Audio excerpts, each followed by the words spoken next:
ہمارے چینل کو سبسکرائب کریں اور ہماری ویڈیوز کو لائک اینڈ شیئر کرنا مت بھولیں۔ ایپیسوڈ 3۔ 2-3 دن گزر گئے۔ دارا کی دھمکی کے باوجود ہماری سرگرمیوں میں کوئی فرق نہیں آیا تھا۔ پولیس کے 2 آدمی سادہ لباس میں دور رہ کر ہماری نگرانی کر رہے تھے۔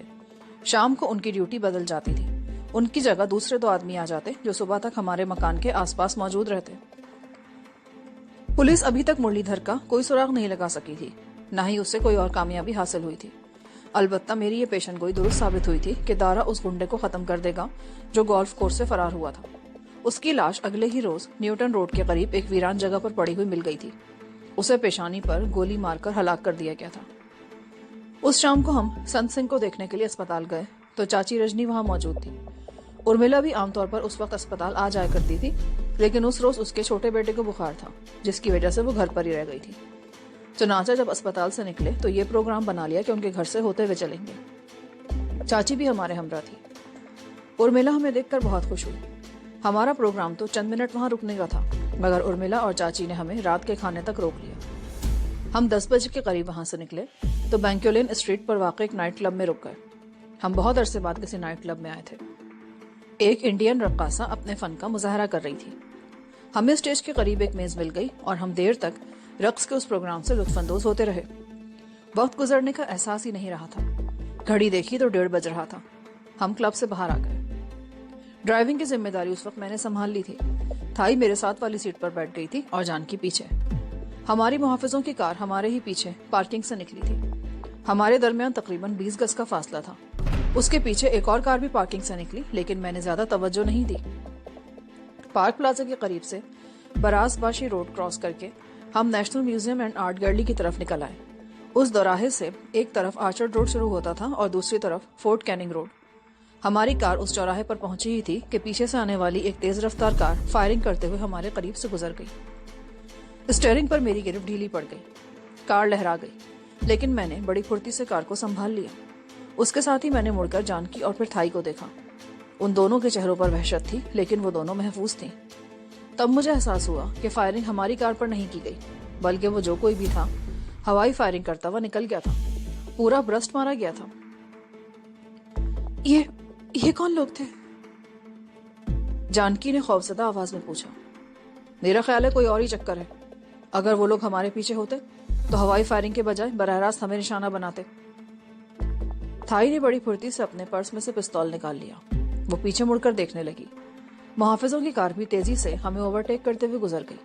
وہ اس کار کے پیچھے گئے تھے جو فائرنگ کرتے ہوئے گزری تھی۔ میں نے عقبی منظر پیش کرنے والے آئینے میں دیکھا۔ بہت دور ایک اور گاڑی آ رہی تھی۔ میں نے کلچرل تھیٹر کے قریب سے کار ایک ذیلی سڑک پر موڑ دی۔ اس طرح فورٹ کیننگ روڈ پر جانے کے بجائے ہم گلیوں ہی گلیوں میں ہوتے ہوئے اپنے گھر تک پہنچ سکتے تھے۔ 3-4 گلیوں سے گزرنے کے بعد ہم اپنے مکان والی گلی میں پہنچ گئے۔ میں نے مکان کے دروازے کے سامنے پہنچ کر انجن بند کر دیا۔ تھائی نے پستول دوبارہ پرس میں رکھ لیا تھا۔ وہ اور جانکی مجھ سے پہلے اتر چکی تھی۔ میں دروازہ کھول کر اتر ہی رہا تھا کہ ایک کار گلی میں داخل ہوئی۔ ہم تینوں ہیڈ لائٹس کی روشنی میں نہا گئے۔ میں نے زیادہ توجہ نہیں دی۔ وہ کار تیزی سے آگے نکل کر رک گئی۔ میں اس وقت کار کا دروازہ بند کر کے لاک میں چابی گھما رہا تھا کہ تھائی کی چیخ سن کر چونک گیا۔ وجدان بچو! میں تیزی سے سیدھا ہو گیا۔ 3 آدمی آگے والی کار سے اتر کر چیختے ہوئے ہماری طرف لپک رہے تھے۔ مجھے صورتحال کی سنگینی کا اندازہ لگانے میں دشواری پیش نہیں آئی۔ ان تینوں کے ہاتھوں میں خنجر تھے۔ ایک میری طرف لپکا اور باقی 2 تھائی اور جانکی کی طرف۔ میری طرف آنے والا آدمی چنگھاڑتا ہوا حملہ آور ہوا۔ میں نے پھرتی سے اس کا وار روکا۔ بائیں ہاتھ سے اس کی خنجر والی کلائی پکڑی اور دائیں ہاتھ سے اس کے منہ پر پنچ مارنے کی کوشش کی، لیکن اس نے بڑی پھرتی سے اپنے آپ کو بچا لیا۔ میں نے دوسرا ہاتھ بھی اس کی کلائی پر جما دیا اور اس کا بازو مروڑنے لگا، اور پھر اسی وقت اگلی کار کی طرف سے دارا کی چیختی ہوئی آواز سنائی دی۔ آج تم بچ نہیں سکو گے حرامزادے! میں اگر چاہتا تو راستے میں تم لوگوں کو گولیوں سے چھلنی کر دیتا، لیکن میں تم لوگوں کو اس طرح مارنا چاہتا تھا جس طرح تمہارے ماں باپ کو مارا تھا، اس جگہ تمہارے گھر کے سامنے۔ راستے میں وہ ہوائی فائرنگ اس لیے کرائی گئی تھی کہ تمہارے محافظوں کو ہٹایا جائے۔ تم لوگوں کو میں یہیں پر گھیرنا چاہتا تھا۔ وقت اپنے آپ کو دہرا رہا تھا۔ لیکن میں نے طے کر لیا تھا کہ وہ سب نہیں ہونے دوں گا جو کئی سال پہلے اسی وقت اسی جگہ پر ہوا تھا۔ میں نے اپنے حریف کی کلائی پوری قوت سے مروڑ دی۔ اس کے ہاتھ سے خنجر چھڑانے کی میں کوشش کر رہا تھا، مگر خنجر پر اس کی گرفت خاصی مضبوط تھی، اور پھر اس نے اپنے آپ کو اس طرح زوردار جھٹکا دیا کہ میرا ایک پیر سلپ ہو گیا۔ میں لڑکھڑاتا ہوا اپنی کار سے ٹکرا گیا۔ اب اسے موقع مل گیا۔ وہ مجھے دباتا ہوا خنجر کو میرے چہرے کے قریب لا رہا تھا۔ وہ مجھ سے زیادہ قداور اور زیادہ طاقتور تھا۔ میں نے بھی پوری قوت سے اس کے ہاتھ کو روکا ہوا تھا، مگر اس کا ہاتھ آہستہ آہستہ نیچے آ رہا تھا۔ خنجر کی نوک میری بائیں آنکھ سے 2-3 انچ کے فاصلے پر رہ گئی تھی۔ ایک معمولی سا جھٹکا نہ صرف مجھے ایک آنکھ سے بلکہ زندگی سے بھی محروم کر سکتا تھا۔ اسی لمحے مجھے تھائی کی کربناک چیخ سنائی دی، اور پھر دوسری چیخ گونجی۔ مجھے اندازہ لگانے میں دشواری پیش نہیں آئی کہ تھائی کس صورتحال سے دوچار رہی ہوگی۔ میری پشت کار سے لگی ہوئی تھی اور میرا حریف پورے قد سے میرے اوپر جھکا ہوا تھا۔ کوئی لمحہ جاتا تھا کہ خنجر میری آنکھ میں پیوست ہو جاتا۔ تھائی کی ایک اور چیخ سنائی دی۔ یہ چیخ پہلے سے زیادہ خوفناک تھی۔ میں نے ایک پیر مضبوطی سے زمین پر جمائے رکھا اور دوسرا پیر اٹھا کر گھٹنے سے حریف کی ٹانگوں کے بیچ میں ضرب لگائی۔ وہ اپنی جگہ سے اچھلا۔ میں نے اس پر ایک اور ضرب لگائی۔ میرا حریف چیخ اٹھا۔ اس کا جارحانہ انداز رخصت ہونے لگا۔ اسی وقت تھائی کی ایک اور کربناک چیخ سنائی دی۔ میں نے اپنے حریف سے خنجر چھینا اور اس کی طرف لپکا۔ پھر صورتحال دیکھ کر میں کانپ کے رہ گیا۔ تھائی مکان کے سامنے گارڈینیا کی باڑ پر پشت کے بل گری تھی اور ایک آدمی اس پر جھکا پے در پہ اس پر خنجر کے وار کر رہا تھا۔ میں نے اس شخص کو بالوں سے پکڑ کر پیچھے کھینچا اور ایک جھٹکے سے زمین پر گرا دیا۔ پھر اسٹریٹ لائٹ کی روشنی میں اس کا چہرہ دیکھ کر مجھے اپنا دل کنپٹیوں میں دھڑکتا محسوس ہوا۔ وہ چی فانگ تھا۔ میرا چہرہ دیکھ کر چی فانگ کی آنکھوں میں وحشت سے ابھر آئی، اور پھر دوسرے ہی لمحے اس کی خوفناک چیخ فضا میں پھیلتی چلی گئی۔ میرا خنجر دستے تک اس کے سینے میں پیوست ہو چکا تھا۔ میں نے ایک جھٹکے سے خنجر کو باہر نکال کر دوبارہ وار کیا۔ دوسری چیخ پہلے سے زیادہ خوفناک تھی، اور پھر میں پے در پہ اس کے سینے پر وار کرتا چلا گیا۔ فائر کی آواز سن کر جیسے میں ہوش میں آ گیا۔ تھائی اور چی فانگ کی چیخوں کی آواز سن کر شاید گلی کے مکانوں سے کچھ لوگوں نے باہر آنے کی کوشش کی تھی، اور دارا نے انہیں مداخلت سے باز رکھنے کے لیے ہوائی فائر کر دیا تھا۔ اور پھر ٹھیک اسی لمحے ایک کار موڑ پر گلی میں گھومی تھی۔ اس کے ساتھ ہی دارا کی چیختی ہوئی آواز سنائی دی، پنڈت بھاگو! دارا نے اپنی کار کی طرف بھاگتے ہوئے میری طرف 2 فائر کیے، لیکن اتفاق سے اس وقت میں زمین پر گر گیا تھا۔ دونوں گولیاں میرے سر کے اوپر سے گزر گئیں۔ دارا والی کار کا انجن اسٹارٹ ہی تھا۔ وہ ایک زوردار جھٹکے سے حرکت میں آ گئی۔ دارا ہوائی فائر کرتا ہوا کار میں بیٹھ چکا تھا۔ ایک اور آدمی دوڑتا ہوا کار کے دروازے سے لٹک گیا۔ میرے حریف نے بھی اٹھ کر کار کی طرف دوڑنے کی کوشش کی، مگر جانکی نے اس پر چھلانگ لگا دی اور اس کی ٹانگوں سے لپٹ گئی۔ میں خنجر چی فانگ کے سینے میں چھوڑ کر تھائی کی طرف لپکا۔ وہ گارڈینیا کی باڑ پر پڑی مچھلی کی طرح تڑپ رہی تھی۔ میں اسے اٹھانے کی کوشش کر رہا تھا کہ آہٹ سن کر تیزی سے پیچھے مڑا۔ وہ چی فانگ تھا جس نے اپنے سینے میں پیوست خنجر نکال لیا تھا اور مجھ پر حملہ کرنے کے لیے لڑکھڑاتا ہوا آگے بڑھ رہا تھا۔ میں نے تیزی سے گھوم کر اسے کک رسید کر دی۔ وہ لڑکھڑا کر پشت کے بل گرا اور پھر اٹھنے کے قابل نہیں رہا۔ میں نے تھائی کو باہوں میں بھر لیا۔ وہ خون میں لت پت تھی۔ اس کے سینے پر کئی گھاؤ تھے جن سے خون بہہ رہا تھا۔ گلی میں مڑنے والی کار بریکوں کی تیز چرچراہٹ کے ساتھ رک گئی۔ میں نے مڑ کر دیکھا۔ وہ ہمارے محافظوں کی کار تھی۔ وہ دونوں نیچے اترے۔ ایک جانکی کی طرف لپکا جس نے ایک حملہ آور کی ٹانگوں کو گرفت میں لے رکھا تھا۔ دوسرا میری طرف دوڑا۔ میں اس وقت تھائی کو اٹھانے کی کوشش کر رہا تھا۔ وہ زخموں سے چور تھی۔ وہ چیخ اٹھی اور پھر اس کے ہونٹوں سے سرسراتی سی آواز نکلی، نہیں وجدہ، مجھے مت اٹھا، میں اپنی بچوں گی، تم اپنا خیال رکھنا۔ تھائی کی آنکھیں بند ہو گئی۔ نہیں تھائی، آنکھیں کھولو، تم اس طرح نہیں مر سکتی، میں تمہیں مرنے نہیں دوں گا۔ میرا ایک محافظ دوڑتا ہوا میرے قریب پہنچ گیا تھا۔ تھائی کو دیکھ کر وہ بھی بدحواس ہو گیا کہ کیا ہوا اسے؟ وہ بدحواسی میں اپنی بات بھی پوری نہ کر سکا اور قریب پڑی ہوئی چی فانگ کی لاش کی طرف دیکھنے لگا۔ ڈاکٹر، ایمبولینس کے لیے فون کرو، جلدی کرو، میں تھائی کو مرنے نہیں دوں گا، جلدی کال کرو۔ محافظ ایک طرف بھاگ گیا۔ اس وقت کئی لوگ گھروں سے نکل آئے تھے۔ چاچا جگجیت سنگھ بھی باہر آ گیا۔ صورتحال دیکھ کر وہ بھی حواس باختہ ہو گیا۔ وجدان، تھائی، کہاں تم لوگ؟ جانکی کی آواز سن کر میں نے گردن گھما کر دیکھا۔ اس کا ایک ہاتھ پیٹ پر تھا جس سے خون بہ رہا تھا۔ وہ اپنے حریف کا مقابلہ کرتی رہی تھی، لیکن خنجر کا ایک وار پڑ ہی گیا تھا۔ اگر وہ مارشل آرٹ سے واقف نہ ہوتی تو شاید اپنا دفاع بھی نہ کر پاتی۔